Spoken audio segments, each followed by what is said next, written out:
to figure out what you are, you got to figure out what you're not.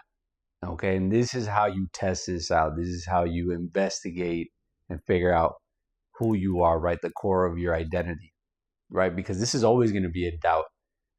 Um, One thing I did and one thing I recommend is I was always unsure of what I wanted to be, I could even argue that I'm constantly in search of new things because of that, right? I'm a full fledged generalist, right? I'm not specialized in anything in particular, nor am I obsessed with one thing in particular. So what ends up happening is that I have a lot of interest.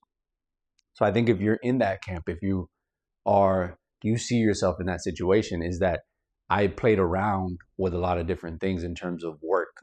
I did many different things purposely because I figured if I didn't, even if I wasn't 100% sure or locked into that whole idea, I knew that just trying it out would probably most likely put me in a position to maybe find something else that I would be interested in. And so therefore, I was never against trying new things or getting into different jobs, random odd jobs, purposely to try different things. Um, and it spanned the gamut, right? I sold kombucha outside of a Prius. You can see that in a different video with an old blind man. Obviously, I've done some of the gig economy stuff, Uber for a bit. I was a professor for a while. I was in an environmental organization for a bit.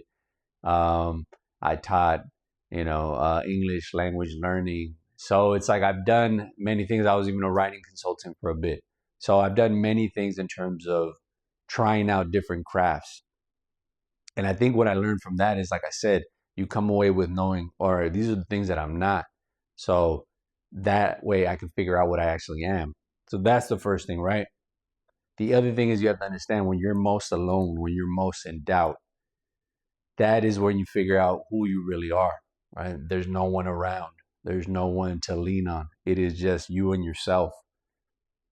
And I think that's another way that you really find out what your identity is. The other thing is too is like in the midst of the chaos, the mistakes, the tragedy, the loss, the failure, the upsets, all these things, these are all lessons in forging and figuring out who you are as a person, your core being. Um, I can't stress enough that you need to be able to test yourself in order to figure out who you really are, who you become as a result of things happening to you, right? And how you come out of these things is super important because I can look back and see all the different things that I've done, all the different experiences that I've endured, and I can see that as evidence that if anything difficult ever comes again, I'm ready for it because it's like I've been here before. I know what this feels like. I know it's a temporary pain, and I know relief, right? With hardship comes ease. The relief will come, and so I'm built for that mentally, right? Because I've done it enough times where I know that I just got to ride the storm. I just got to survive, essentially, right? Surviving, resisting is enough to have that resilience, right? That mental capacity to just hold on tight. These are dark moments, but good times will be had. The other thing is too is you need to be able to embrace your deficits, your quirks, quote unquote, your weirdness. A lot of people see that as like I need to blend in with the crowd. I need to find my way around. And I would say that that's the opposite of what you should be doing. If anything, you should lean into all the things that make you different. That is who you truly are.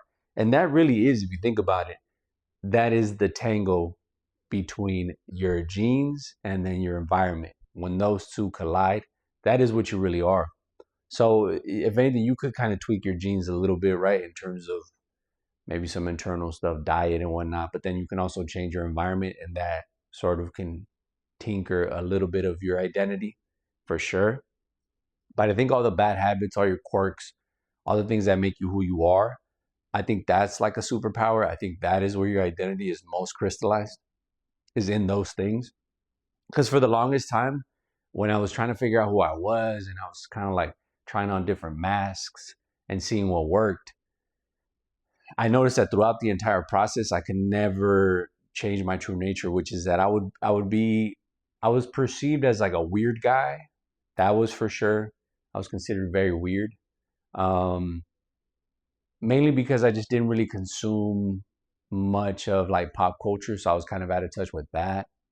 Also, too, I just like I was convinced that I didn't want to be necessarily normal, and I was okay with that. But in the beginning, it was a little difficult to accept because as much as like I was cool with it, but deep down, it did bother me when people called it out.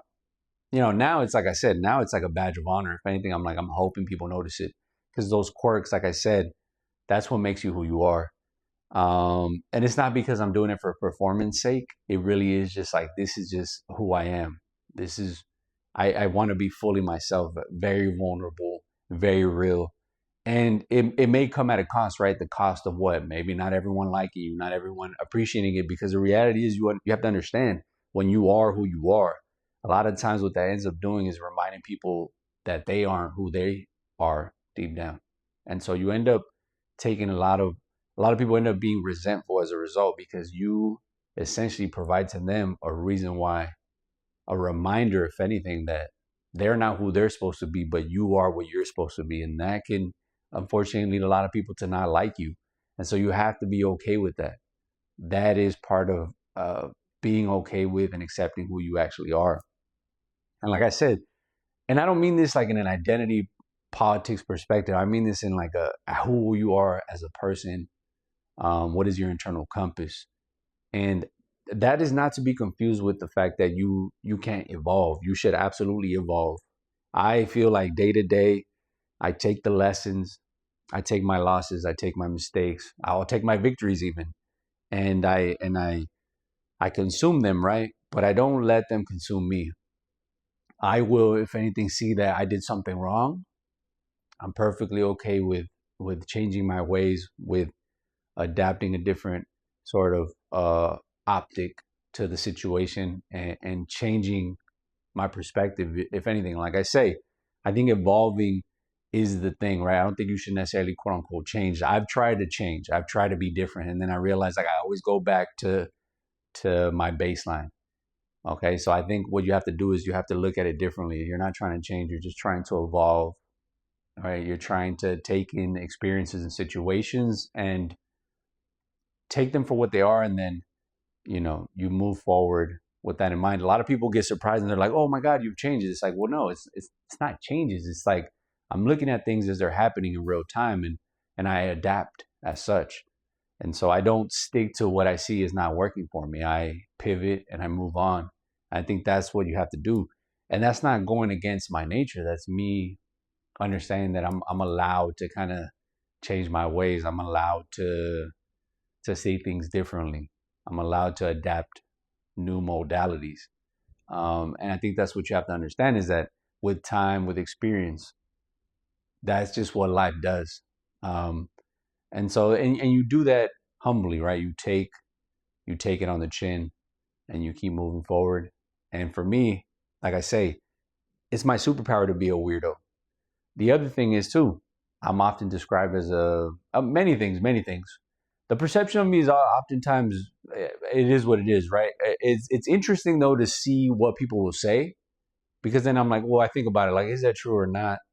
Okay, maybe I can see why that perspective would come or that perception is had of me. But the other thing is that I'm considered like a flirty guy. Uh, that's something that people assume. But I'm like, well, in that case, I flirt with everyone. I flirt with men and I flirt with women. So nothing personal against anyone. I flirt with the heaviest of the heaviest and the lightest of the lightest. So it's not like it's anything personal against anybody. It's just like my banter, right? It's just part of my spiel. It's just part of who I am. It's not like I'm trying to get something out of someone. It's just the way I am with everyone. And like I say, whatever your identity is, lean into that, embrace it, really find ways to utilize it to your advantage because that is your superpower. That is what makes you different from everyone else. If you try to numb that, I think you're doing yourself a terrible disservice. And so look, think about it, all right? Really sit down, self-reflect on what your identity is and share it with the world. It's a positive message. It's a good day to be alive, right? Enjoy the rest of your time. I hope this video helps and I'll see you in the next one.